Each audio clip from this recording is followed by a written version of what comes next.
The Compound Effect by Darren Hardy. You will never change your life until you change something that you do daily. The secret to your success is found in your daily routine. Hi and welcome to the BookLab. I'm Björn and this is the place where we bring you the best book recommendations when it comes to philosophy, psychology, human nature and human potential. And today we're going to talk about The Compound Effect by Darren Hardy. I first heard about this book a long time ago. People in the Instagram book community has been raving about this book for years and I never really got into it until now. I've been on summer vacation for 4 weeks and during that period I've been straying away from some positive habits and routines, and instead I've indulged in sloth and gluttony, and I felt like now is the time to get back on track. And me being me, of course, I turned to books to help me. I'm quite motivated, but I know a book like this might actually bring some new ideas to how I can get back on track. And that's why I picked up The Compound Effect. In this video, I'm going to share my favorite takeaways, let you know if this is the ultimate habit book, and also who should read it, because this is a book that might be for you and it might not, depending on your temperament. So let's dive into it. The Compound Effect is an inspirational guide that illuminates the way towards achieving big goals by embracing small, consistent actions. Hardy's philosophy goes something like this. It isn't always about massive leaps or revolutionary ideas, but rather it's about daily decisions, habits and behaviors that we follow. These small choices over time create a compound effect, resulting in significant changes in our lives, whether it's wealth, health or the quality of our relationships. This book explores how simple but consistent action can bring about extraordinary outcomes. Often when we think about compounding, we think about growth and going upwards, going places, right? But compounding goes both ways. And Darren Hardy has a great example in this book of 3 friends that grow up in the same neighborhood, and they all start to make slightly different choices in life. At the starting point, they are all at the similar stage in life: average height, average weight, average health, and they're all married. Friend number 1, Larry, he makes no changes at all. He's pretty content with life, even though he sometimes complains that not enough is happening in his life. Friend number 2, Scott, he decides that he wants to see some positive changes in his life because he feels like he's maybe not living up to his potential.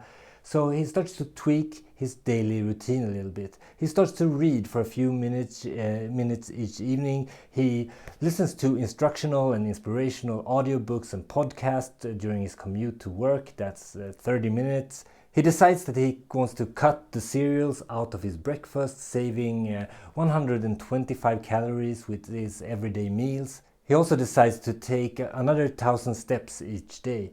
Nothing fancy, nothing revolutionary, nothing to make a big fuss about, but some small changes to his daily routine. Friend number 3, Brad, he makes some different choices. He gets a bigger TV so that he can enjoy more of his favorite shows. He installs a bar in the family room because that's something that he feels is a really good idea. Nothing crazy, just some nice lifestyle changes, at least according to Brad. After 5 months, no perceivable difference can be seen between the 3 friends. After 10 months, nothing to see. But after 25 months, a measurable difference can be perceived. Scott is trim and Brad is fat. By removing 125 calories from his diet, he has lost 33 pounds, that's 15 kilos. Brad gained a similar amount from his drinking and sanitary lifestyle. Scott, he earned a promotion thanks to him taking action on what he learned from listening to self-improvement and leadership books during his commute. But what about Larry? Well, Larry, he stayed about the same. He's just a little bit more bitter. This is the power of compounding small actions. Our behavior matters, and making the right choices sets the trajectory for our lives. There is one fundamental principle in this book that you can't ignore if you want to grow and improve, and that's taking 100% responsibility for your life. We all think we do this, but if we look closely at our behavior, we might see some flaws. When was the last time, for instance, that you complained about being in a bad mood because of what someone in your family did, or because of how your boss treated you, or maybe you blamed the traffic for being late? If you did that, then you're not taking 100% responsibility. Then you act like you are a victim to circumstances. Taking responsibility might seem daunting, but it's actually empowering. It means that you are in control, which is quite liberating. One of my favorite takeaways from this book is what I call the too much, too soon trap. It's easy to get overly excited when we set a new goal for ourselves. If we're going to lose weight, we're going to start a business, whatever. We want to do these massive changes right away. And that's when we need to be cautious. Why? Because one of the key components of the compound effect is time. We need to make changes that we can sustain over the long run, not for a week, not for a month, not for a year, but for decades. This is where I failed so many times. I get overly excited about the goal and I take on too much, I want too much too soon, and I find myself being burned out or overwhelmed, and eventually all the progress just grinds to a halt. I might have gotten a lot of things done during that period, but eventually I stopped. And if I would have gone slower and been more consistent over a longer time, then the results would be even better. The best results that I've gotten in my life comes from when I've been able to pace myself with my habits and routines, when I've been able to sustain them for a long time. That's when I've seen massive results. And that's why I'm always more impressed when I hear someone losing 30 pounds over 5 years than someone who is on a fad diet and loses the same amount in 1 month, right? Because the former is just a more sustainable way of doing it and more likely to succeed in the long term. Before getting into the final verdict of the compound effect, I just wanted to say that if you enjoy the content, like the video, subscribe so you don't miss out on future book reviews. And if you really want to support the BookLab, then join my Patreon. I'm recording an exclusive behind the scenes video right after this. That's where I share the behind the scenes workings of BookLab and how I'm building the channels, the successes, the failures, all of that stuff. After reading this book, I can assure you it's legit. I didn't find many new ideas in this book that I haven't heard about already, but the ideas that are in here are fundamental and crucial. During the last decade, I've tried out the principles that you will learn in this book, both professionally and privately, and they have been invaluable. I can say with confidence that if you implement the ideas from this book, you won't be able to recognize your own life in 1 to 3 years. I know this because I have done it myself, even though I didn't get them from this book, but this is a great collection of some of the best ideas that I've found in books throughout the last 10 years of reading.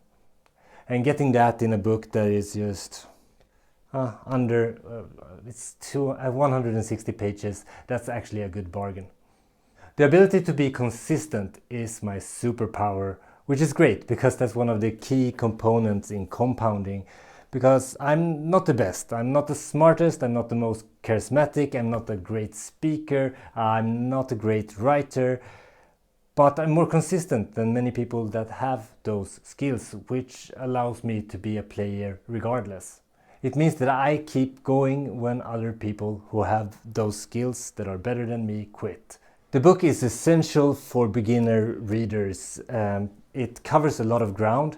And that's also this book's Achilles heel. At the end of the book, in the last chapters, I couldn't really see the connection between the topics that the book covered and the compound effect, which makes it shallow in some places because it tried to cover too much, but with a little bit too little depth.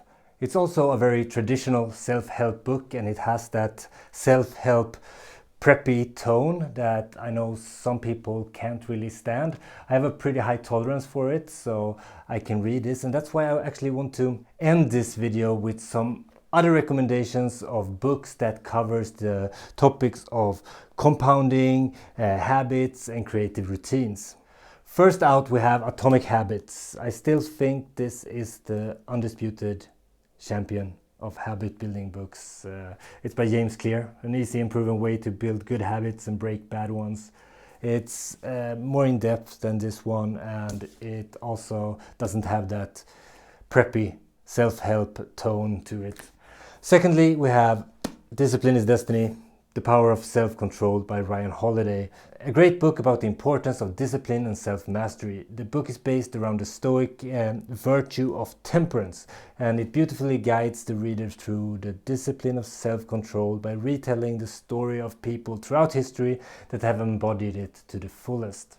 And if you really can't stand self-help jargon, but you feel like the concepts from this book sounds interesting, then you should check out this book, The Almanac of Naval Ravikant, my latest addition to my great books list. This book covers all the fundamental and basic principles for wealth building and happiness, basically, but without any bullshit. This is a great book that you need to check out. I'm back next week with more book reviews. Thanks for tuning in. Björn out.